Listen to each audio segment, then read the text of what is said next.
savais comme j'aime ta compote, tes gâteaux, tes histoires, tes mains ridées, ton odeur de talc et d'eau de Cologne, si tu savais comme je me sens bien chez toi, comme j'aime regarder ton post en noir et blanc qui grésille, comme j'aime être surprise, gâtée, je suis heureuse. Et si vous saviez comme c'est bon de pouvoir compter sur vous. Les grands-parents, première. Les grands-parents, c'est les parents de personne. Quand j'arrive, des fois, j'ai oublié de leur faire des bisous. Ils sont souvent moins sévères que les parents. Par exemple, moi, ce que j'aime, c'est quand on va dormir chez eux. Parce qu'ils sont sympas, ils me donnent plein de bonbons. Et ben, j'aime bien regarder l'iPad, et puis j'aime bien regarder Badou. On peut se coucher tard, et ils nous offrent des cadeaux, même si on fait des bêtises. Ça, c'est vrai, Rufus. En Suisse, les grands-parents passent plusieurs centaines de millions d'heures à garder les petits-enfants. Ils sont à dispo, ils nous aident. Sans eux, que ferions-nous? Ils nous aident par manque de solutions de garde, ils nous aident à nous permettre de nous émanciper dans nos vies professionnelles. Donc vous l'avez compris, aujourd'hui on va parler des grands-parents. Bonjour à vous toutes, mesdames. Vous êtes là pour nous embarquer dans ce thème. On a tout d'abord Karine, vous êtes une maman, vous avez 2 enfants. Vous nous expliquerez votre système de garde. À vos côtés, votre belle-mère. On ne sait pas si elle est là pour vous surveiller ou pas. On en saura plus. Bonjour à vous deux.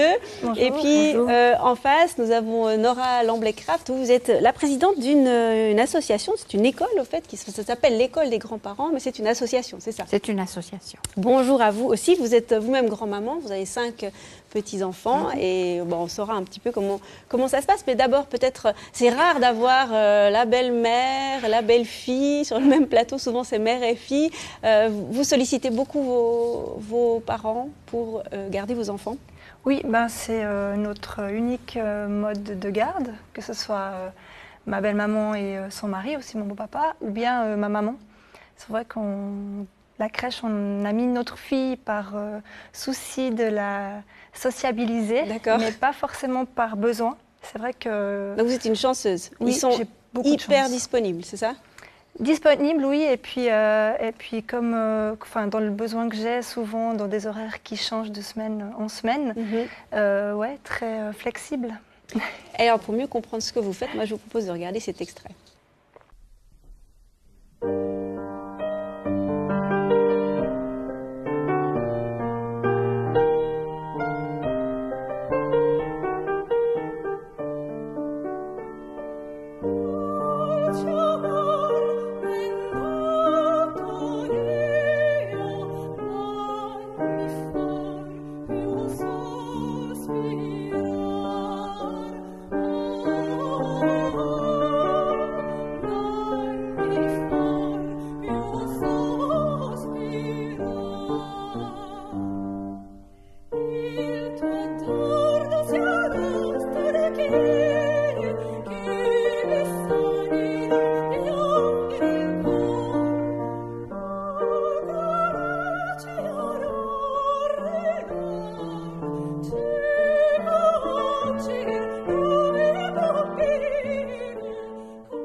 Karine, vous êtes musicienne, vous maîtrisez la voix, le piano, ça on a vu, mais aussi je crois la flûte, vous faites de la composition. Donc forcément, ce sont des horaires un peu délirants comme ça.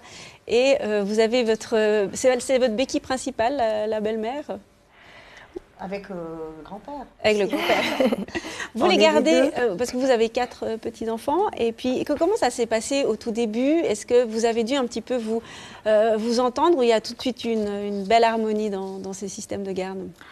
Ça a tout de suite, pour ma part, ça a tout de suite bien été, parce que moi, je souhaitais garder au moins une demi-journée par semaine les petits-enfants, parce que je trouve que c'est du bonheur, et qu'ils ne sont pas petits longtemps. Ouais. Et après, ils ont l'école, après, ils ont les copains, etc. Donc voilà, j'étais très contente de les garder. Alors, elle ne vous a pas du tout donné des directives, des consignes alimentaires, ou sur le sommeil aussi? Non, ça a été avec Karine, ça s'est très très bien passé. Et puis mon fils, il m'a dit une chose, il m'a dit tu as su nous élever les 4, j'ai 4 fils. Ouais. Donc je te fais confiance, tu sais mieux que moi. Oui, ce qui est assez Alors ça, logique. ça m'a complètement détendue. Ouais, Voilà, c'est bien. ça m'a complètement détendue. Et puis il m'a tout de suite dit aussi s'il arrive quelque chose, parce que ouais, on a du souci plus en tant que grands-parents que parents. Enfin, moi je me souviens pas d'avoir eu autant de soucis que mes enfants responsabilité. tombent, Ouais. par exemple, ou qu'ils se fassent du mal. J'avais pas le même Non, bien souci sûr. avec mes enfants qu'avec les petits-enfants. Ouais. Les enfants, j'avais un peu peur. On est- Et on là, se sent il m'a dit, responsable. en tout cas, s'il arrive quelque chose, ce On ne sera s'en pas de ta faute, ça peut arriver comme chez nous, comme chez toi. Et ça a été vraiment... Un soulagement, oui. ouais, c'était vraiment idéal pour moi. Parce que c'est vrai qu'on devient grand-parent comme ça. Vous en avez fait une école. Vous avez appelé ça école, mais est-ce que c'est une école? Alors non, ce n'est pas une école. D'accord. Et donc c'est une association de grands-parents. Et partant de l'idée, quand je suis devenue grand-mère, que au fond c'est un statut nouveau qu'on ne connaît pas, et puis que il faut y réfléchir.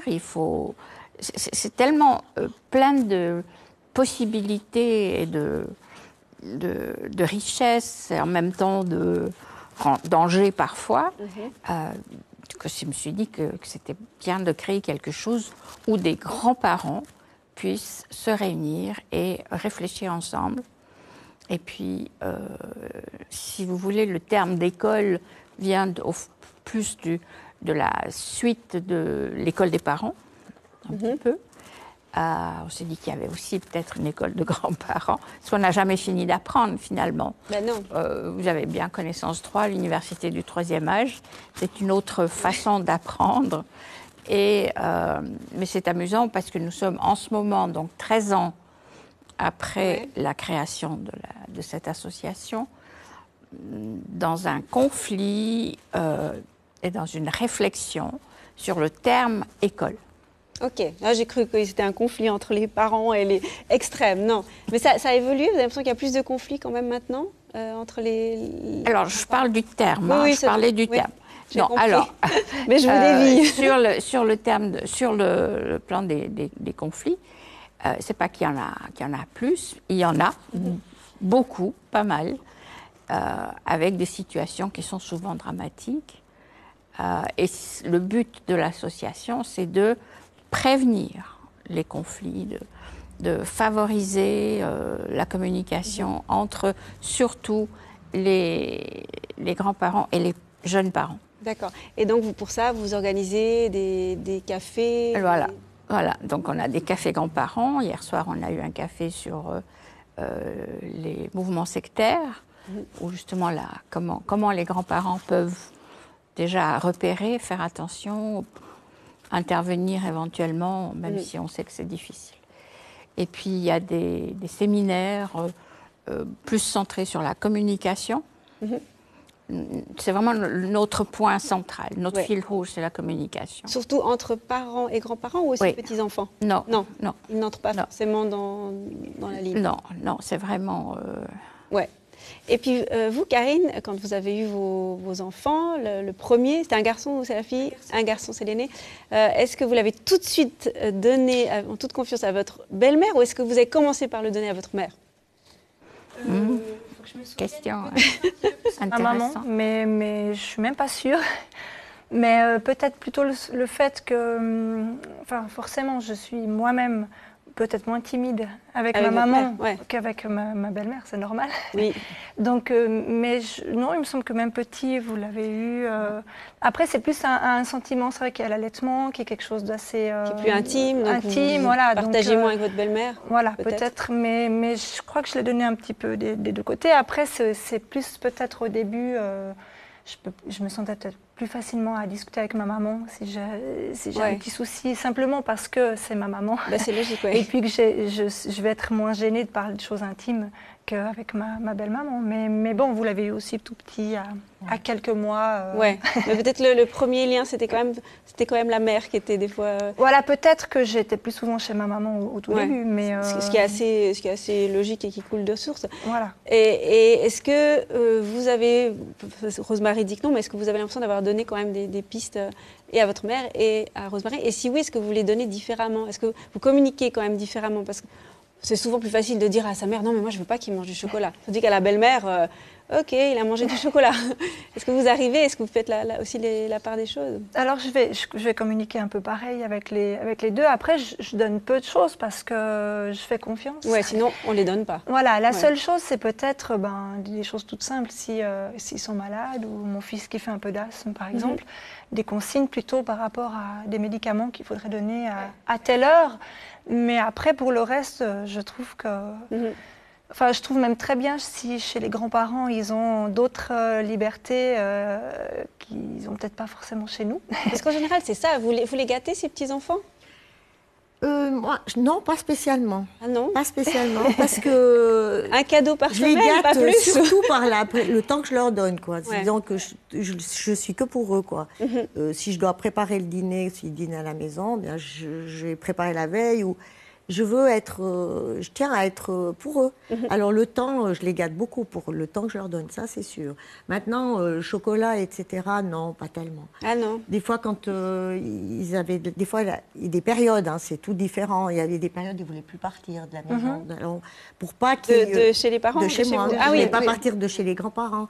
Et puis moi, j'aime pas tellement trop quand il y a bien, des crises et tout ça. Très fort pour jouer. Oui, exactement. Oui, Ils ouais. jouent là-dessus. Alors, moi, je voulais pas que, comment dire, qu'ils jouent vraiment ça. Alors, je disais, bon, alors, ah ouais, alors tiens, vite, je donnais un petit bonbon. Ah oui, le petit. Ils avaient On un peut petit faire la chocolat. petite chose, il y avait le petit bonbon le petit bonbon qui Le bonbon, voilà. le fameux. Et puis ça passait pour pas qu'il y ait cette espèce de comme si dire parce qu'il y a des grands-parents, moi j'ai entendu une fois une grand-maman, ouais, tu sais, il veut plus partir quand il est chez moi, une espèce de fierté. Alors, Ouais. pas, ça je veux pas rentrer là-dedans parce que c'est pas ça. Non, c'est pas ça. C'est un jeu qu'ils font les enfants et puis voilà. Et c'est ce qui peut provoquer Voilà. une rivalité, même inconsciente. Hein. Absolument. Parce que la place des grands-parents, elle est assez compliquée parce qu'il ne faut pas effectivement prendre la place des parents, il faut être cool, mais voilà. C'est comme de marcher, comme les funambules, on marche sur des œufs. Ouais. On fait comment comment pour s'équilibrer comme grands-parents? Bah, c'est-à-dire que c'est là où justement notre association voulait jouer un rôle, de dire on réfléchit, même si ça peut sembler que ce n'est pas spontané, mais en observant, en faisant attention aussi, je crois que c'est important de réfléchir à l'avance. Et puis, je trouvais intéressant au début, quand vous dites que vous avez organisé la garde, ok, on donne des consignes, mais vice-versa, donc on s'engage quand même à quelque chose, mais il y a aussi des parents qui disent « tu dois faire comme moi je fais, tu dois exclure, tu suis la liste que je t'ai donnée, tiens-toi à la liste ». Il y a plus souvent justement des parents qui donnent ces ordres-là, vous avez l'impression? Plus souvent, non, mais ça arrive. Ça arrive et très c'est souvent, j'ai des grands-mères qui appellent en disant, bah voilà, j'ai pas fait comme mon fils a demandé, et ils m'ont dit qu'ils me donneraient plus leur enfant à garder. Donc c'est aussi un chantage, un marchandage. Alors là, on a un exemple très harmonieux, ce qui n'est pas le cas de tous. Votre association est là pour le prouver aussi et pour aider les grands-parents. On a rencontré une grand-maman qui a 8 petits-enfants et qui était venue vous voir, Nora, dans votre école des grands-parents parce qu'elle avait des difficultés, des conflits avec ses propres enfants. Et elle nous raconte tout ça. Un reportage signé Thibaut Galifier.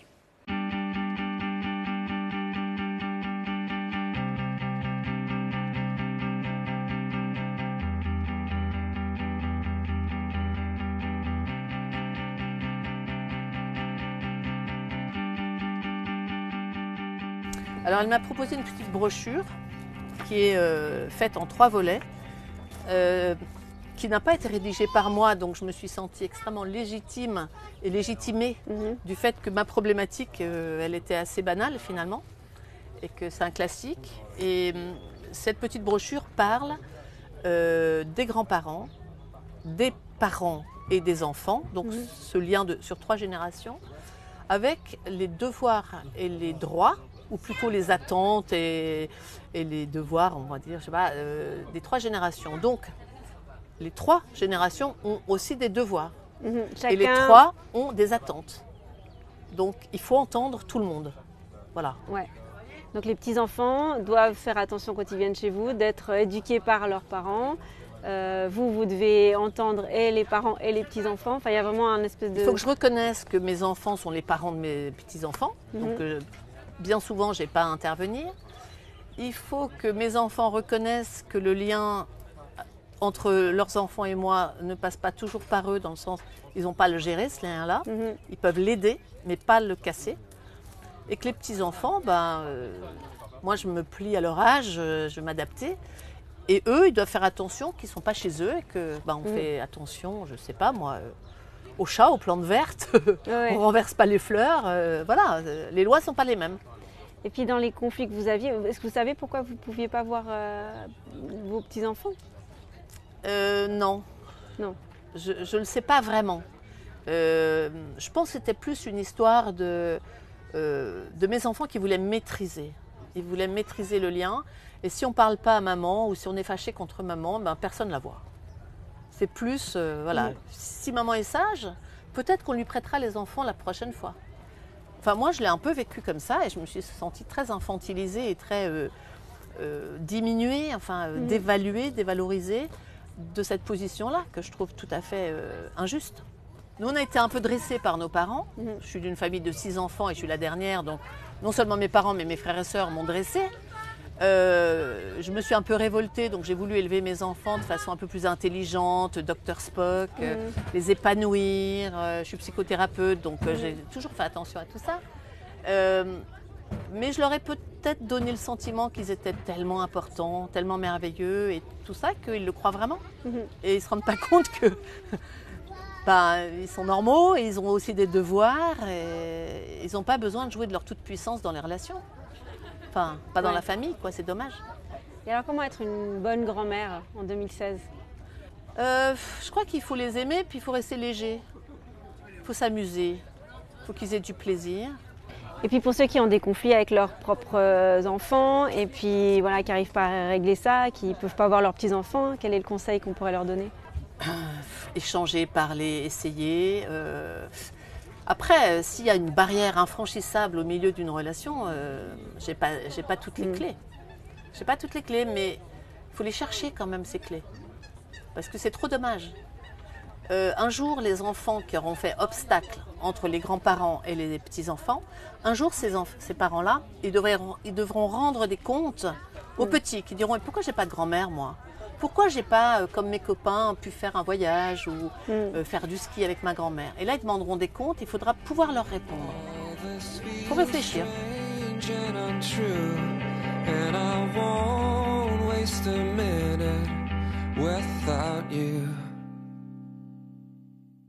Donc voilà, Laurence, elle est venue vous voir et puis en 2 rendez-vous, son problème a été réglé. Elle est très contente. Elle vous remercie d'ailleurs au passage. Vous lui avez donné cette charte, ce papier. Ce pacte. Oui. Ce pacte, vous pouvez nous en dire un peu plus ? Oui, donc nous avons, à l'occasion des 5 ans de l'association, nous avions organisé un colloque avec divers intervenants sur les relations, toujours. Grands-parents, parents, petits-enfants. Et ensuite, nous avons suivi la chose par des cafés grands-parents, où nous avons invité nos membres et des jeunes parents pour élaborer, qui était la conclusion du colloque, pour élaborer un pacte entre les générations. Qui dit ? Alors, qui dit que justement la position... Facile à 150 pages. Hein, mais... non, il fait 4 pages, dont la couverture, qui est un arbre, puisque le colloque, c'était centré sur les branches, les bourgeons, les racines, etc. Et donc, au fond, ce sont les besoins et les attentes de chaque génération.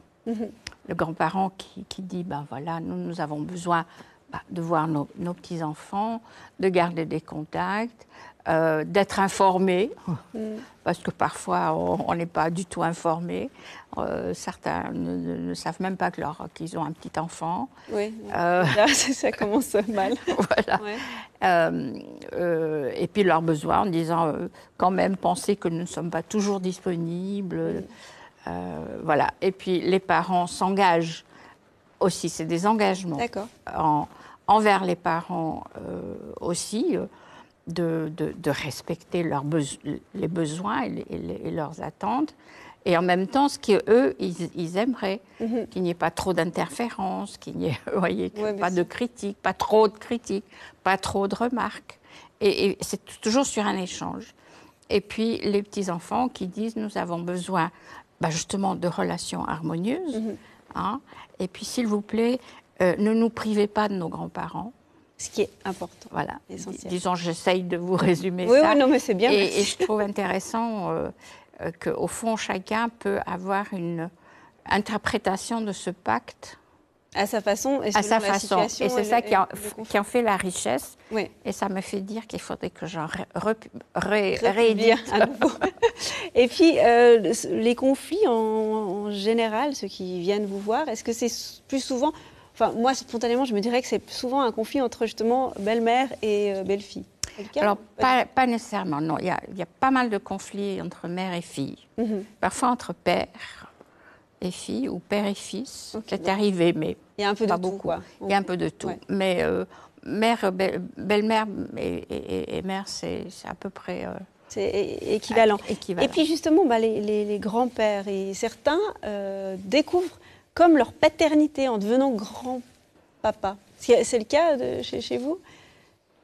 Parce que la génération de mes parents, c'est pas que nos papas étaient vraiment très actifs à changer les couches, par exemple. Puis tout d'un coup, je vois que les grands-parents, ils le font beaucoup plus facilement.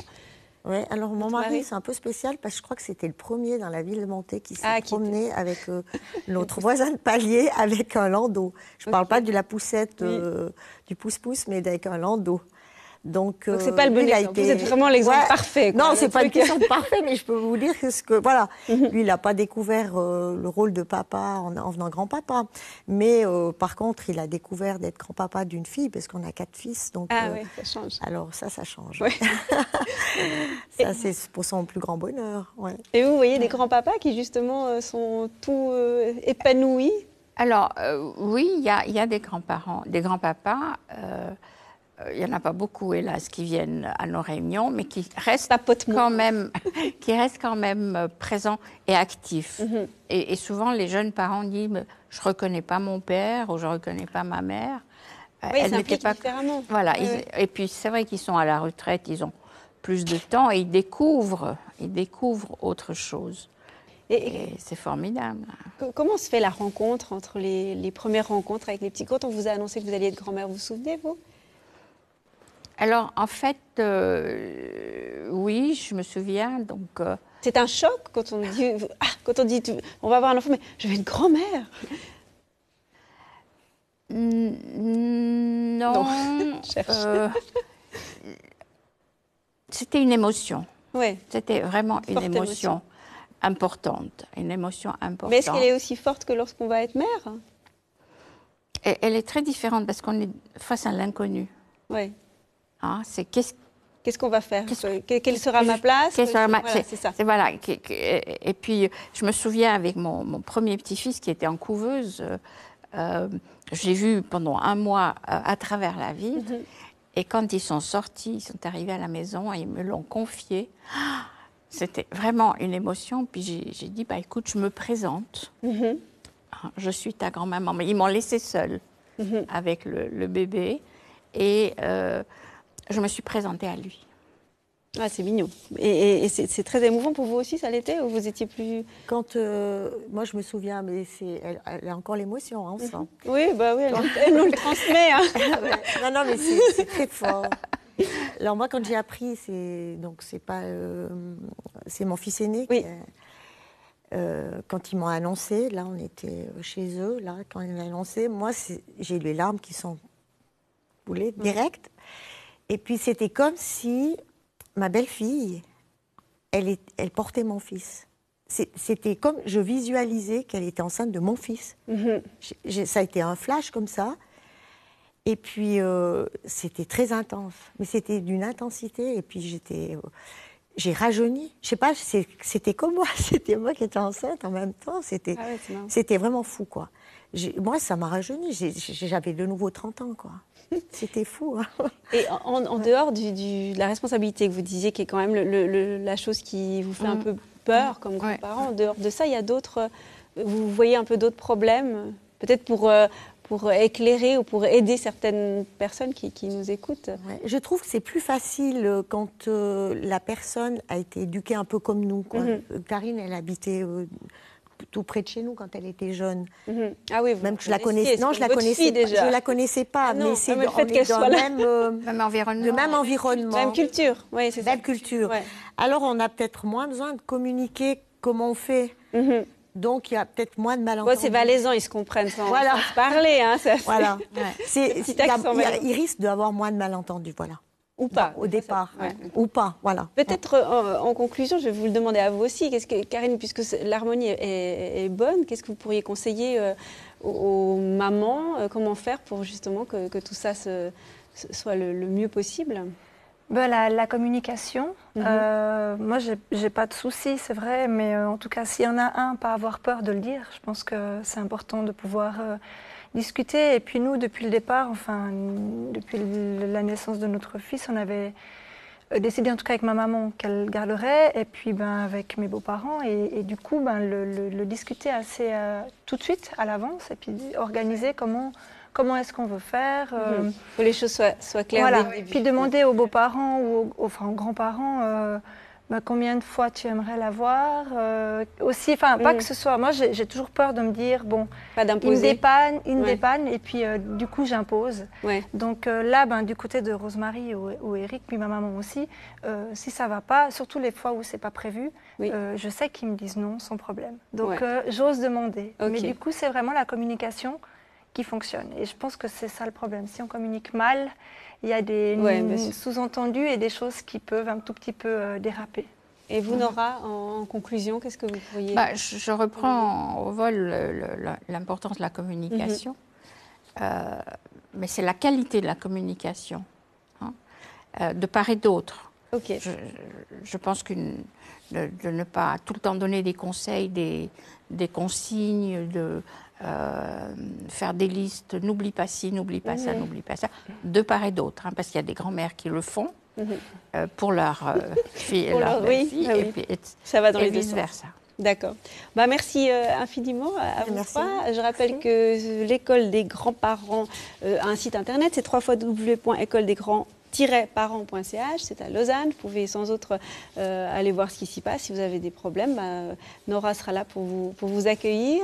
Et puis vous, Karine, donc vous continuez votre carrière de musicienne. Il y aura un album qui va sortir, Franca Barto. Ça, c'est l'album un peu électro comme ça. Ouais, chanson électro. Chanson électro. Bon succès avec tout ça. Merci. Et puis merci aux grands-mamans d'être là. Oui. Je peux ajouter juste que dans les projets, il y a un livre qui va sortir prochainement, que je traduis, sur les relations grands-parents-parents, alliés ou rivaux. Aux éditions Favre qui vont sortir à la fin de l'année. Donc ce sera une nouvelle Bible pour vous tous. Alors merci infiniment et à très bientôt. Merci.